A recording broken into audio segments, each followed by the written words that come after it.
Blunt truth. Saturday night for 90 minutes, so much truth. More truth at that Trump rally than maybe a year, maybe a decade, maybe a century of watching the fake news. It was so refreshing, actually, after being lied to by Biden, after being spun by so many, the fake news, of course, to hear some truth and not afraid of being politically correct or politically incorrect. It was great stuff. Got things started with some direct talk about Ashley Babbitt. Remember her? And an out-of-control dope, a real dope. I watched this guy being interviewed. They wanted to protect him, so they wanted to keep him. He couldn't get on television fast enough. The guy who shot Ashley Babbitt for no reason. This guy couldn't get on television fast enough. He's so proud of himself. Let's see how he could do without the protections that he got. And by the way, if that happened the other way around, they'd be calling, let's bring back the electric chair. That's what they'd be calling for. He's a disgrace the way he shot Ashley. It's totally true. When she was shot unarmed, look, you've seen the footage. There's no justification for this shooting. None. And he's right. Ultimately, the shooter, Lieutenant Byrd, did show up on television for no real apparent reason other than to possibly make money for himself. Very, very strange appearance. Meanwhile, all that truth at the Trump rally, and we were being spun, maybe lied to by law enforcement. You heard about the hostage situation on Saturday night in Texas. A sicko, a terrorist, took over a synagogue, held 3 people hostage, including the rabbi. He wanted his terrorist sister released from prison. She's a wanted terrorist. Now she's in custody. The FBI said that somehow they didn't think this had anything to do with terrorism. We do believe from our engagement with this subject that he was singularly focused on one issue, and it was not specifically related to the Jewish community, but we're continuing to work to find motive, and we will continue on that path. In terms of the resolution of the incident, the hostage taker is deceased.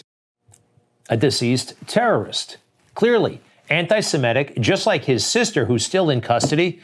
And yet the FBI said it wasn't. Now, later, after this ridiculous statement, and everybody's saying, like, how can you deny this? They put this out. This is a terrorism-related matter in which the Jewish community was targeted and is being investigated by the Joint Terrorism Task Force. See how they don't want to call it terrorism? Terrorism-related. What is that? Remember Benghazi, anybody? I don't know what it is with Democrats in power, but they don't want to label terrorism terrorism. And the FBI, they're going along with it. Very, very sad. All right, back to the Trump rally. Again, straight talk, blunt talk that America needs to hear. America needs to hear. We have the Afghanistan crisis, the worst and most embarrassing moment in the history of the United States. The most embarrassing moment. True. Just been glossed over.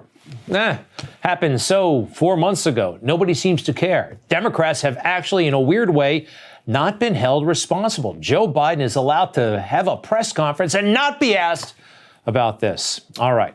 Now, this to me, though, was the most, I don't know, I had a deja vu moment when I heard President Trump say this.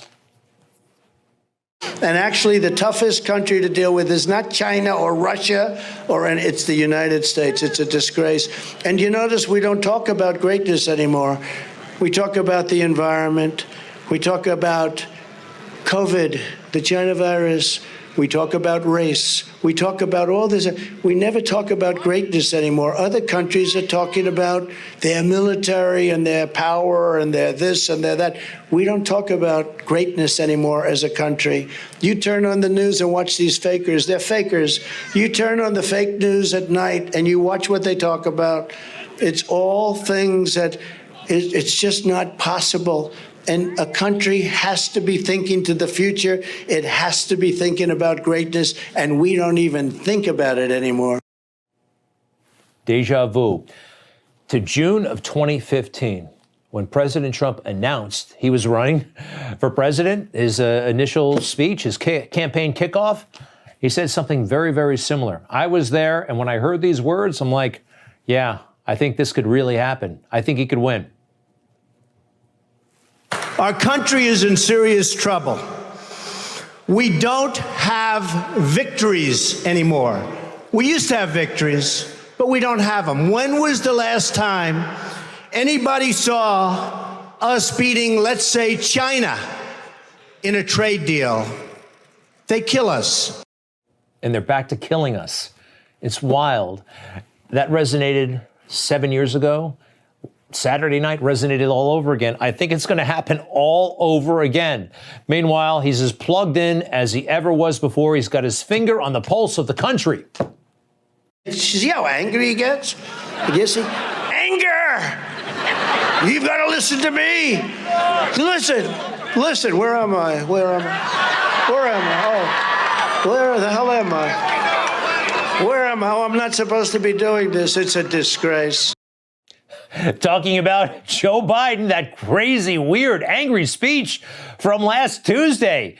Why is he so angry? He's the president, right? And he's so angry. After the last election, liberty-minded Americans are facing a difficult question. What do we do now? We do have a plan to stop them. This is the only plan that bypasses Biden and Congress to save the republic. Sign the petition at conventionofstates.com.